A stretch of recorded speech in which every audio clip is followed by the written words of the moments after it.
Alrighty, everybody. Hope you guys and gals had a good weekend. Hope you all were productive. We're just going to take a total look at what took place over the month of May to really understand why we didn't break the previous high in the total cryptocurrency market cap from April. Just take a look into some things to be paying attention to for the month of June as we over into the new business month. We have a very high impact news event week taking place next week. So we're going to get into that. All right. But let's just go over this. Let's just really indulge ourselves in the markets. I honest to God love doing this stuff, like going through and finding all these fundamentals and setting up your charts in such a way so that way you understand why the market's doing these things. It's so invigorating because it's like most people don't even understand why their portfolio saw some green this month. But when you really take a look at it, it's like, okay, wow, I see why last month in April, we can see here a high. We know why the sell pressure took place in April. We had the higher inflation readings up here in these levels in April, right? Mid-April, we had the geopolitical escalations and tensions weigh on risk assets across the board. And then as we ended April and rolled over into May, we had some upbeat and resilient US economic data further weighing on risk assets. But then as the month ended in April and rolled over into May, why did the market mood shift and why did we see an appreciation in our digital assets pretty much for the entirety of the month of May? The month of May was a great month to be making money. You can see this was the low of May. This was the high of May. So there was an influctuation of billions of dollars in this space for buyers, and we here at CYPRX took advantage of that. In the middle of May, I called out Brett for you guys. We got some nice price appreciation on those digital assets. We had some people said that they made some money on liquidity pools, initially putting money in certain areas and seeing price appreciation. We also had phenomenal buying opportunities on risk assets like GBP USD and so on and so forth. So the month of May for buyers was a great month. And so I just want to explain why that was and why the market turned around at this bottom, roughly around $2 trillion, give or take a few million to the upside, and why we stalled out towards the end of May and what we need to be paying attention to see price action go higher as we head into June and we start to edge into the summertime. Okay. So at the beginning of May, this is just a couple of economic things that we saw unfold on the US data front, which primarily at the beginning of the month of May, we saw some lower economic data in the United States. For example, we had economic activity in the manufacturing sector contracting in April. Remember, the reports are lagging. So we got April's readings in May. At the beginning of the week, remember that key economic term contraction tends to, if you're just thinking about it, risk on, risk off, creates a risk on environment where when they see economic contraction, that usually correlates to a weaker US dollar. And as these large asset managers and investors tend to reallocate their capital out of dollars because it's depreciating in value, where do they tend to put that money at? Into assets that appreciate against a US dollar that's declining. And that tends to be in things like gold, other domestic currency pairs like GBP USD, Euro, so on and so forth, and crypto or stocks. Okay. And so that's why at the beginning of May, one of the many reasons why we saw this significant price appreciation. We also had lower labor market figures with lower JOLTS job openings and average hourly earnings coming out slightly decreased from previous readings. And we also had downbeat NFP figures coming out at the beginning of May. Then we also had Federal Reserve Chair Jerome Powell's comments after 2 days of policy meetings, where in the FOMC policy release, his comments were not as hawkish as many had feared. Keep in mind, we wrote economic reports about this, where if he, allowed the market to grip onto the rate cut narrative, we would see most likely a bullish move in risk assets, as we know that the rate cut narrative tends to support risk asset buying because the market makers start to price in a lower interest rate environment. All right.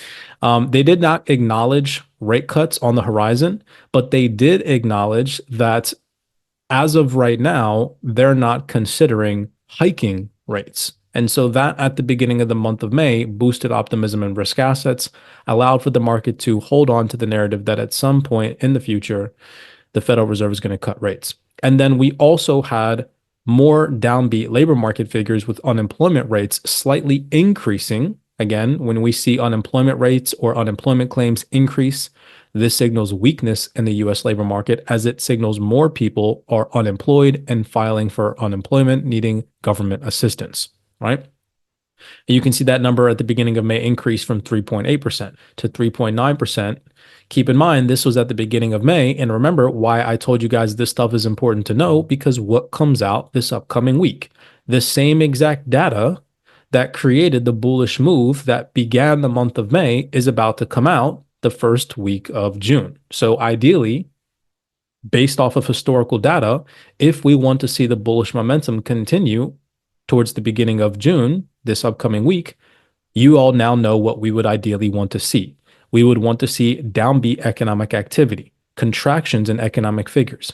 We would want to see, looking at the calendar this week, JOLTS job openings is coming out on Tuesday. We would ideally want to see this number downbeat or lower from previous readings, signaling labor market weakness. We have final services PMI figures seeking to come out above the 50 grade threshold. That would not be good for risk assets. Why? Because it shows economic resilience and expansion. We would want these figures to come out in contractionary ranges, below previous readings or below the 50 grade mark. And then last but not least, just like at the beginning of May, when we had this bullish turnaround and we had higher, an increased figure in unemployment rates, we also have on Friday, non-farm payroll and unemployment rates coming out, right? And so ideally, we would want this figure to increase up to about 4.0% or 4.1%, right? And we would not like to see higher figures in the non-farm employment change. So all these things are important, and that's what I wrote for you guys in the fundamental outlook and forecast for this week. If we want to see a continued risk sentiment in crypto, we need to see similar figures to what we got in May, supporting a risk on market environment in order for us to hold this, let's call it accumulation or distribution phase that we're in, this sideways movement, for us to maintain above $2.4 trillion and to see us take out the May high now and April high and continue the upwards trajectory. These are some of the things that we would need to see, right? Rolling over into mid-May to continue the momentum, what brought us to these points? We had some more downbeat US economic data with US consumer inflation coming out and resuming its downwards trend, albeit it was a slight decrease. It was nothing significant. It still showed signs of disinflation, right? And we know that if inflation is coming down, that tends to allow the market to grip on and hold on to the rate cut narrative that due to lower inflation readings over the consecutive couple of months, that it will eventually lead to the Federal Reserve cutting rates. And so again, that boosts risk optimism. So you can see when that fundamental came out, we saw another bullish move. Here in this area, we slightly pulled back, but we saw another fundamental report where we had the manufacturing activity come out in the region weak overall. Keep in mind, dwindling, weak, downbeat, slightly revised to the downside economic activity all tends to create a more favorable environment for risk assets and weighs on the strength of the dollar. And you can see the inflow of risk assets continued. Now, there was no major economic data to start off the beginning of this week. So we saw that price optimism continue over into the weekend. So you can see that this was a Saturday, Sunday move. Once the market opened, rolling over into Monday and Tuesday, why did we stall out, fail to break above $2.6 trillion and take out the April high? Because you can see now the economic data switches hands. So at the beginning of May, we had economic data supporting buys on risk assets. And you can see individuals were taking advantage of buys at the beginning of the month, but then they were shorting positions at the end. Why was that? It's because the economic forefront shifted hands and the economic data prompted more risk off market mood. We can see that the first week where we started to see these individuals selling their positions, that was primarily driven to hawkish comments from the FOMC meeting in minutes, where they reiterated the need to keep interest rates higher for longer. And then they also mentioned and considered that they would take interest in hiking rates if inflation did not cool. Keep in mind, down here in this area at their FOMC meeting, they said that they weren't considering rates. So that's one thing that we need to pay attention to that has changed hands. Because again, remember, we play chess, not checkers.